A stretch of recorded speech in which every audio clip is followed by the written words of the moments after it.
Hello बच्चों, तो चलते हैं आज के अगले सवाल की तरफ। तो आशा करते हैं कि आप लोग अच्छे होंगे। आज हम स्टार्ट करेंगे क्लास 10 का प्रश्नावली 10.2 प्रश्न नंबर 1। हम आज इसको हल करके दिखाएंगे आप लोगों को, जो कि मोस्ट चैप्टर है बच्चों, याद रखना, जो कि मोस्ट चैप्टर है और ज़्यादातर एग्जाम में पूछता है ये सवाल। तो जो मोस्ट इंपॉर्टेंट क्वेश्चन है इसको हम देखते हैं आज के अपने इस वीडियो में। तो बच्चों, यदि वीडियो आपको पसंद आए, सवाल समझ आए, तो प्लीज़ लाइक करें और चैनल को सब्सक्राइब करें। चलते हैं अगले सवाल की तरफ, जो कि हमारा क्लास 10 का सवाल है और प्रश्नावली 10.2 का प्रश्न नंबर पहला, प्रश्न नंबर 1 है, जिसको हम आज हल करके आप लोगों को दिखाएंगे। तो बच्चों, पहले प्रश्न देख लेते हैं। प्रश्न क्या कह रहा है उसी के हिसाब से हमें इसको हल करना है। तो प्रश्न देखते हैं हमारा। एक बिंदु Q से एक वृत्त पर स्पर्श रेखा की लंबाई 24 सेंटीमीटर तथा केंद्र से दूरी 25 सेंटीमीटर है। वृत्त की त्रिज्या क्या बताना है बच्चों? हमें वृत्त की त्रिज्या, हमें त्रिज्या बतानी है वृत्त की कितना होगा। तो हम सवाल जैसे जैसे सवाल कहता है हम वैसे वैसे आप लोगों को करके दिखाते हैं। तो बच्चों, हमने एक वृत्त बना लिया। यहाँ पर आप देख सकते हैं कि एक वृत्त है, एक वृत्त का केंद्र है, हम इसका नाम रख देते हैं O। वृत्त का केंद्र हो गया।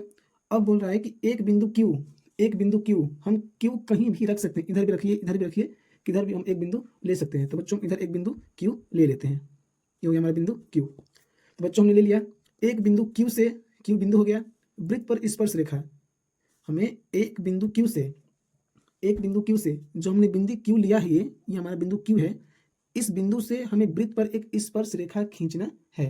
तो बच्चों, स्पर्श रेखा का मतलब है कि वृत्त को बस छू करके जानी चाहिए, इसके अंदर से भी नहीं जानी चाहिए और इसके बाहर भी नहीं, वृत्त को छू कर जाएगी, उसी को स्पर्श रेखा कहते हैं। तो हम सवाल के जैसे सवाल कहते हैं वैसे चलते हैं। एक बिंदु Q से, बिंदु Q ले लिया हमने, एक वृत्त पर, वृत्त भी हो गया, स्पर्श रेखा खींचना है। क्या खींचना है? स्पर्श रेखा। तो हमने बताया था बच्चों अभी, स्पर्श रेखा का मतलब बस छू के जाएगा। तो देखिए, हमने यहाँ बिंदी और ये स्पर्श रेखा ऐसे बच्चों ये छू करके जाएगा, ये हो गया हमारा स्पर्श रेखा, जो बिंदु Q के यहाँ मिलाना है हमें। तो बच्चों, आप देख सकते हैं ये हो गया हमारा एक बिंदु Q से वृत्त पर स्पर्श रेखा हमने खींच दी, इसी को स्पर्श रेखा कहते हैं बच्चों, जो हमें वृत्त से बस टच कराना होता है, मतलब बस वृत्त को छू करके जाना चाहिए। ये हमारा स्पर्श रेखा है, हमने स्पर्श रेखा बना लिया। अब बता रहे हैं कि एक बिंदु Q से, तो बच्चों हमने स्पर्श रेखा तो खींच ली। अब आगे देखते हैं, स्पर्श रेखा की लंबाई 24, हमें इसकी लंबाई कितनी रखनी है बच्चों? 24 सेंटीमीटर हो। बच्चों, हमने स्पर्श रेखा खींच लिया एक। अब स्पर्श रेखा की लंबाई भी 24 है, 24 हमने रख दिया। अब आगे क्या कह रहा है? एक बिंदु Q से एक वृत्त पर स्पर्श रेखा की लंबाई 24 तथा केंद्र से दूरी, इसी बिंदु की बात कर रहा है बच्चों, कि केंद्र से दूरी। पहले तो बता रहा है कि एक बिंदु Q से एक स्पर्श रेखा खींचिए वृत्त से, और फिर केंद्र से उसकी दूरी, तो हम केंद्र से इसकी दूरी दिखा देंगे ऐसे। ये केंद्र से दूरी दिया है बच्चों 25 सेंटीमीटर, ये केंद्र से दूरी हो गई हमारी। केंद्र से दूरी 25 सेंटीमीटर, वृत्त की त्रिज्या। तो अब हम क्या करेंगे बच्चों? हमें त्रिज्या निकालना है। तो हम त्रिज्या निकालना है तो हम केंद्र से एक ऐसे रेखा खींचेंगे जो स्पर्श रेखा से मिलेगी। कहाँ मिलेगी बच्चों? स्पर्श रेखा से। स्पर्श रेखा से मिल गया, ये हमारा बन गया त्रिभुज। तो बच्चों, आप लोग एक बात याद रखिएगा हमेशा, कि वृत्त में जो त्रिज्या हम खींचते हैं, यदि वो स्पर्श रेखा को छूती है, वृत्त में खींची गई त्रिज्या स्पर्श रेखा को जहां भी छुएगी, वहां पर हमेशा 90 अंश का कोण बनता है। कितने अंश का कोण बनेगा बच्चों? 90 अंश का। तो हम नाम रख देते हैं OQ, हम इसका नाम रख देते हैं P। तो बच्चों, यहां तक आगे आप लोगों को समझ में? तो ये एक त्रिभुज बन रहा है बच्चों। आप देखिए यहाँ पर एक त्रिभुज बन रहा है, जिसमें लंब दिया है, आधार दिया है और कर्ण दिया है। हमें त्रिज्या निकालनी है, त्रिज्या का मतलब लंब निकालना है इसका। तो बच्चों, हम इसे लिख लेंगे पहले, PQ 24, तो लिख लेते हैं यहाँ पर PQ बराबर 24 सेंटीमीटर, OQ बराबर 25 सेंटीमीटर बच्चों। और हमें O और P का मान ज्ञात करना है, मतलब त्रिज्या हमें ज्ञात करनी है। तो P और Q क्या है हमारा? PQ हो गया आधार, ठीक ना बच्चों। OQ जो है कर्ण हो गया हमारा, OP लंब। तो इस सवाल में बच्चों हमें त्रिज्या निकालना था। कितना दिया है? त्रिज्या तो हमारा यही है, जो लंब बन रहा है, हम इसी को निकाल करके आप लोगों को दिखाएंगे। तो बच्चों, इतना याद रखिएगा आप लोग, कि यदि किसी त्रिभुज में ये तीनों यदि किसी त्रिभुज में ये तीनों आए, लंब, कर्ण, आधार, तो हमेशा हम उसे पाइथागोरस प्रमेय से ही हल करेंगे उस सवाल को। तो बच्चों, चलते हैं सवाल के अगली तरफ। तो बच्चों, चलते हैं सवाल के आगे और हम इसे हल करके आप लोगों को दिखाते हैं। जैसा कि बच्चों हमने आपको बताया है कि जब भी कोई त्रिभुज आए और उसमें लंब, कर्ण, आधार दे, तो हम हमेशा उसे पाइथागोरस प्रमेय से ही हल करेंगे। हम आप लोगों को हल करके दिखाते हैं। अभी लिख लेंगे पाइथागोरस प्रमेय से। ठीक बच्चों, हम पाइथागोरस प्रमेय से आप लोगों को हल करके दिखाएंगे।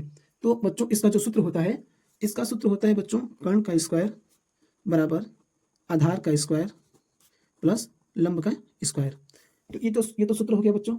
अब हम इस सूत्र पर भी रख सकते हैं, या कर्ण हमें क्या मिला है, कर्ण क्या है हमारा, इस सवाल में कर्ण हमारा क्या है, ओ क्यू।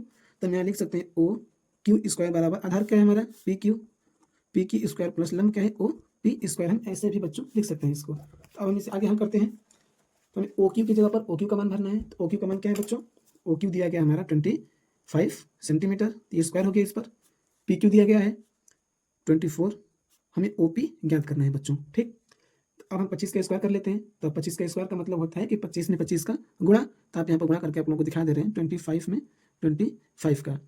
तो 5 25 25, 5 दूनी 10 2 12, 2 5 10, 2 दूनी 4 5। तो बच्चों जो 25 में 25 का गुणा करते हैं तो हमारा आंसर आएगा 625 बराबर 24 में 24 का करके दिखाते हैं आप लोगों को।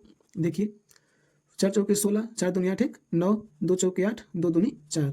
तो बच्चों जब 24 का स्क्वायर करते हैं तो हमारा आंसर आता है 576 ओपी का स्क्वायर, ठीक ना बच्चों। अब क्या करेंगे हम, आप लोगों को तो पता ही है यहाँ पर क्या करते हैं। अब यहाँ पर हम पक्षांतर करेंगे इसको। तो 625 हम लिख लेंगे। हमें इस अंक को पक्षांतर करना है, हम यहाँ पर लगाएंगे प्लस है, सॉरी बच्चों 625 लिख लेंगे। हमें अंक को पक्षांतर करना है तो अंक वाले को इधर लेके आएंगे, तो ये प्लस का है तो हो जाएगा माइनस का। अब बराबर में ओ पी स्क्वायर, ठीक। आगे चलते हैं। 625 में से 576 घटा देते हैं बच्चों, आप लोग घटा कर भी दिखाते हैं यहाँ पर, ठीक ना। आप लोग एक एक चीज़ विस्तार से समझाते जाएंगे, आप लोग को घटाकर जोड़कर गुणाकर सब कुछ हल करके दिखाया जाएगा। तो देखिए बच्चों आप लोग को हल करके दिखाते हैं यहाँ पर हम। तो 625, ठीक ना बच्चों, 625 में से हम 576 को घटा दें तो आएगा हमारा 9। 15 में से 6 को घटाएंगे 9 बचेगा बच्चों। 11 में से 7 को घटाएंगे 4 बचेगा, ठीक। ये कुछ नहीं, तो बच्चों हमारा बचा है 49। हमने 625 में से 576 घटाने पर बचेगा 49। तो यहाँ पर लिख लेते हैं 49 बराबर ओ पी का स्क्वायर। अब बच्चों यहाँ पर देखिए, यहाँ पर ध्यान से देखिएगा, ओ पी के ऊपर क्या है बच्चों स्क्वायर, ये क्या है 49। तो जब भी इसके ऊपर का स्क्वायर हटाएंगे बच्चों तो ये हमारा चला जाएगा रूट में। हमने पिछले सवाल में भी ये बताया था, ठीक है ना बच्चों। याद रखिएगा जब भी स्क्वायर हटाएंगे तो ये हमेशा जाएगा रूट में। तो आपको पता ही है कि रूट का मतलब होता है कि ये किस संख्या का स्क्वायर है। रूट में 49 लिखा है तो 49 किस संख्या का स्क्वायर है बच्चों, तो 7 का है। तो हमारा आंसर क्या आएगा बच्चों, ओपी बराबर 7 सेंटीमीटर, यही हमारा आंसर होगा।